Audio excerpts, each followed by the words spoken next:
Құрметті қазақ елі, ассалаумағалейкум, қалдарыңыз қалай? Құрметті жігіттер, менің сендерге бір айтар ұсынысым болып тұр да, білмеймін, қабылдасаңыздар, көресіздер. Жалпы қазір заман тыныш емес, оны барлықтарыңыз білесіздер. Мынау Ресей мен Украинаның не болып жатқанын, және де Палестина мен Израильдің быт-шыт болып жатыр, иә. Бізге де бір кішкене дайын болу керек сияқты, жігіттер. Себебі біздің де ел дәл қазір тыныш дегенмен тыныш емес. Себебі біздің елде қазіргі таңда пропаганда деген өте көп. Оны өздерің байқап та біліп бе жүрсіңдер.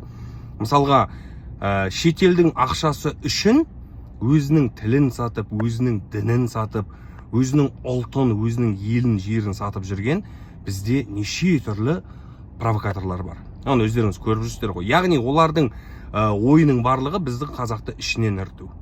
Ресейдің, Украинаның, Европаның, ақш-тың, Қытайдың пропагандасын алып келіп бізге тірейді. Мынау танквайлар шығып жатыр, мынау укработтар мен кремлеботтар шығып жатыр, оны барлықтарыңыз көріп жатсыздар, иә. Сондықтан, құрметті қазақ елі, қазақтың жігіттері, ертең елді қорғайтын біз ғой. Қатын балашаға үйде қалады, ел үшін, жер үшін кететін ертең біз. Оны барлықтарыңыз білесіздер. Қазір мен көп жерде байқаймын да, біздің әскерге қысым өте көп. Ол рас, оны көріп жүрсіздер ғой. Біздікілер үйде жатады да, жаңа пропагандистер. Ой, біздің қазақтың әскері слабый, ой, біздің қазаққа жау келсе қалай соқсасың, ой, біздің дымымыз жоқ дейді. Ол ақиқат, айтып жүргендер ол өте көп, иә. Және де мынандай әңгіме бар да, ой, бізге біреу келетін болса, бізді соқсыза қалады, себебі біздің әскеріміз слабый дейді. Құрметті қазақ елі, дәл осы әскерді күшейту өзіміздің қолымызда ғой, негізі. Ал бізге әскерді күшейту керек, шынымен де.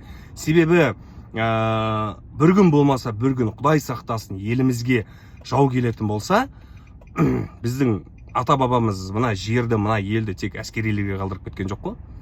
Министерство обороны қолдасын, солар қолдасын деп қалдырып кеткен жоқ қой тек. Мына жерді қазағымның барлық ұлдары қорғасын деп аманат етіп тастады. Оны өздеріңіз білесіздер, иә, мен айтпай-ақ. Сондықтан қазақтың жігіттері әскерге барайық, бармағанымыз. Әскерге желаниясы барлар ол да барайық. Я білем, әскерде қиын жағдайлар өте көп болып жатыр, түсінем.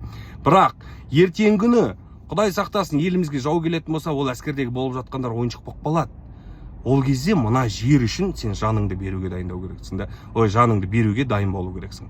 Сондықтан, құрметті жігіттер, құрметті қазақ елім, қалың қазағым, әскерді жамандай бермей, одан да өзіміз сол әскерді дамытуға атсалысайықшы. Сіздерден үлкен өтініш сіздерден. Себебі Құдай сақтасын, соғыс болып қалып жатса, біз тек әскерилерге сеніп жата алмаймыз.